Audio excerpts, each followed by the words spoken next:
Hey, this is your girl Tysheen, and I'm back with another video. So someone requested this, Mr. Bean, the wedding from hell.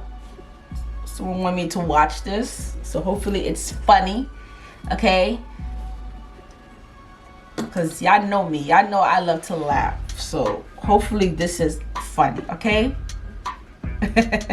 I pretty much laugh at anything, but hopefully this is funny. But this one is different. This one, okay, so this one says, with friends like these, I don't know, the wedding from hell. Okay, so whatever. I get, because I've seen a lot of different titles, so all right, so we're just gonna watch this one because this one is 8 minutes, so let's go.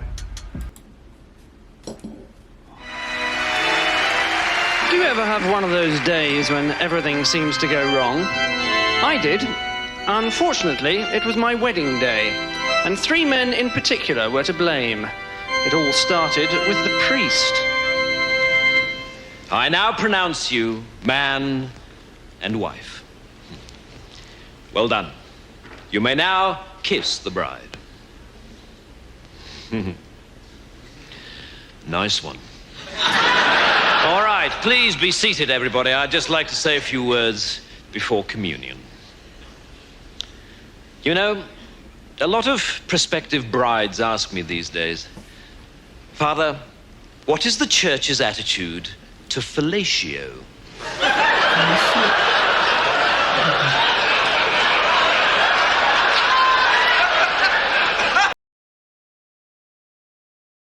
And I tend to reply by telling them a little story about the first time I was asked that question.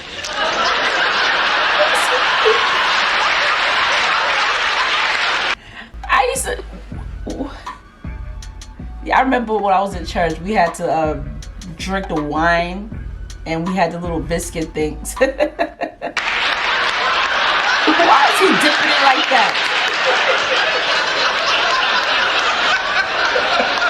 It was a couple of years ago now, and a young, attractive bride-to-be came up to me after a service and asked me just that question. Father, what is the church's attitude to fellatio? And I replied, well, you know, Joanne, I'd like to tell you, but unfortunately, I don't know what fellatio is. And so she showed me. And ever since, whenever anyone has asked me the question, Father, what is the church's attitude to fellatio? I always reply, well, you know, I'd like to tell you. But unfortunately, I don't know what fellatio is.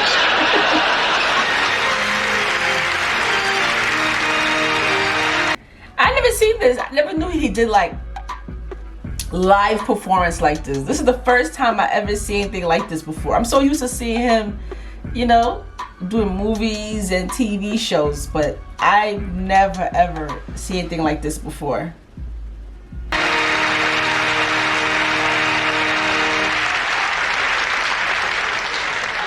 Next came my trusted best man. Right.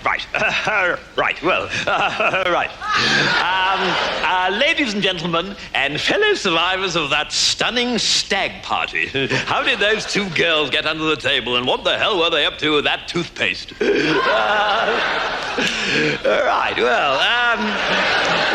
Just before I left the house this afternoon, I said to myself, you know, the last thing you must do is forget your speech. And so, sure enough, when I left the house, the last thing I did, yes, you guessed it, was to forget my speech. So it's all ad lib, I'm afraid. How he do his body like that? His body is so. It's so, I don't know how he does that. That movement.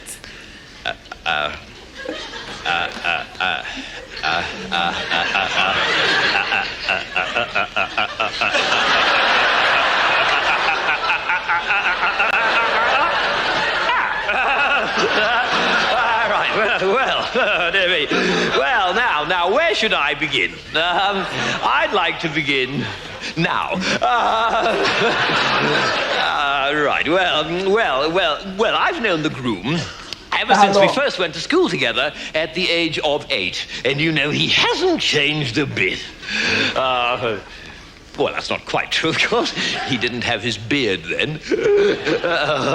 And I tell you this, he wouldn't have been able to do whatever he was doing last night with those two extraordinary... Why would he say that?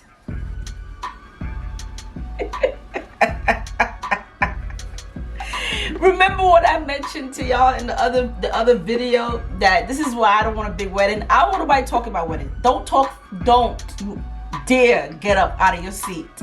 I don't want nobody to say nothing, okay? Let's just go on with the wedding, and then after that we have a little party, and that's it. No speech.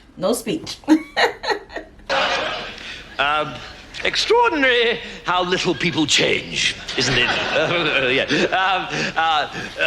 Although I know I've changed a great deal, because I used to be an absolute arse. Always blurting things out when I shouldn't. For instance, this afternoon, I'm sure I wouldn't have been able to resist mentioning the bizarre sight that greeted my eyes when I opened this man's bedroom door earlier this morning. Yes, but enough of that. He started making gestures at me now, which I think...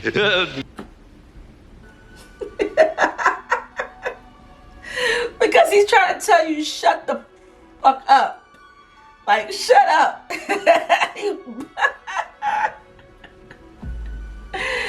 Oh my God, that is so embarrassing.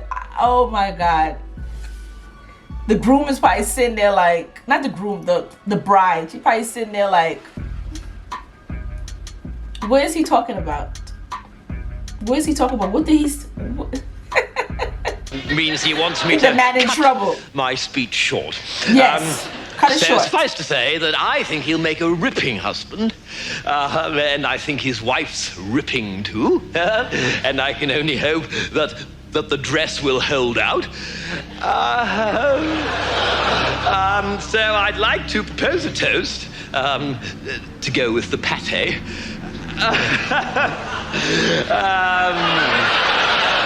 To the groom and to his lovely horse, wife.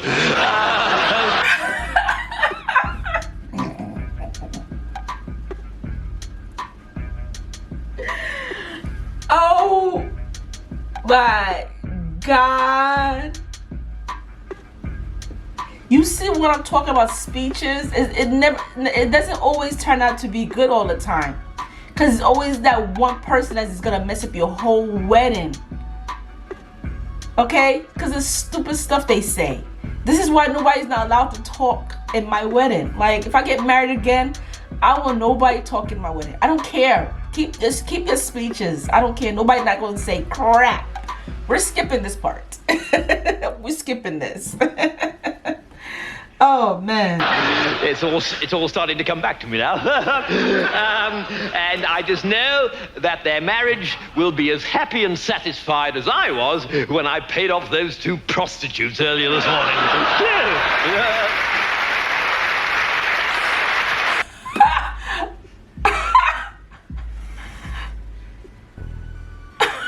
Oh my God. No, he didn't. No, he didn't. He did not just say that.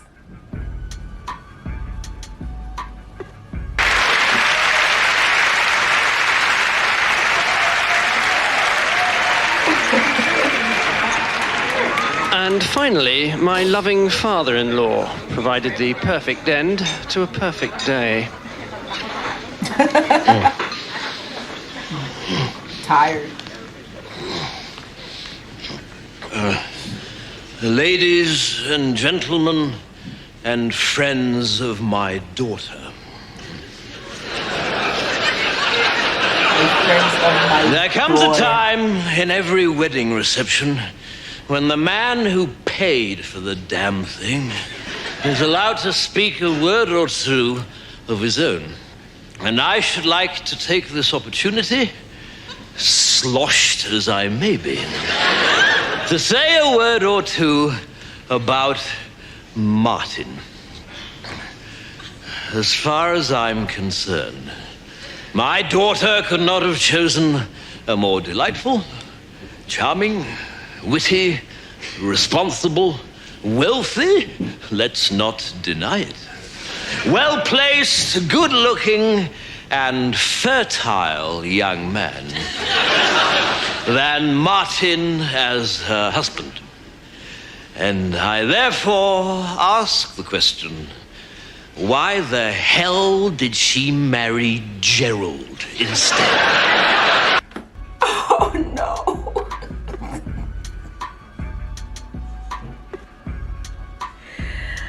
Oh my God. I want to know, have anyone got married and they have friends and family who made a speech at their wedding?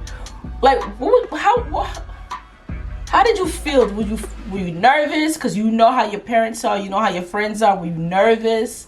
Were you afraid of what they're going to say? Because that has to be very, very stressful and scary at the same time, because you're sitting there and you don't know what they're going to say. And especially if you have a friend who has a big mouth, like, would you allow them to even say anything? Because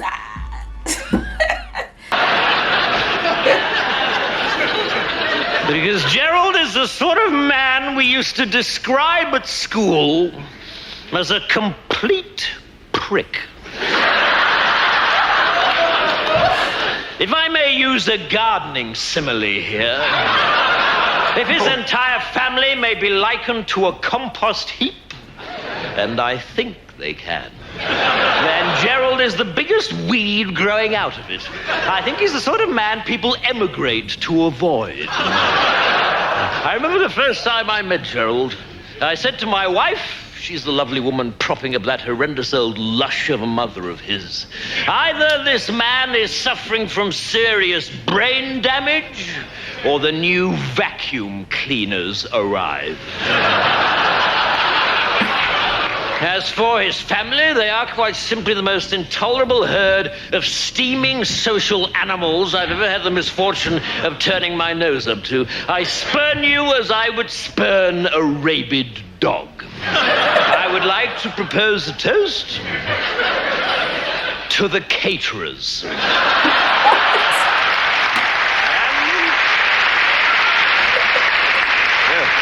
And to the pigeon who crapped on the groom's family's limousine at the church. As for the rest of you around this table, not directly related to me, you can sod off. I wouldn't trust any of you to sit the right way on a toilet seat. oh my God, what a great actor. He didn't even need, oh my God, it's just him alone on that stage. He's a great actor. That was funny. Oh man, give it to him. Give it to him. Oh my God. And I hate calling him Mr. Bean, because I mean, of course he's known as Mr. Bean, but how you pronounce his name again? I'm sorry, y'all. Yeah, so how you pronounce his name again? Is it Rowan Atkinson. I have to remember his name, because I keep calling him Mr. Bean, and I hate that. You know what I mean? He has a name. But, you know, he's known as Mr. Bean, of course. You know, that's how he got started. Did he? I don't know if that was his first TV show. But that's what he's known for here in America, mostly, Mr. Bean. But that was funny. Anyway, if you want me to react more, or if there's any other videos you'd like me to react to, comment below, let your girl know, okay? And also, don't forget to subscribe to my channel. So go down there and subscribe. And check these videos out right here. And I will see you later.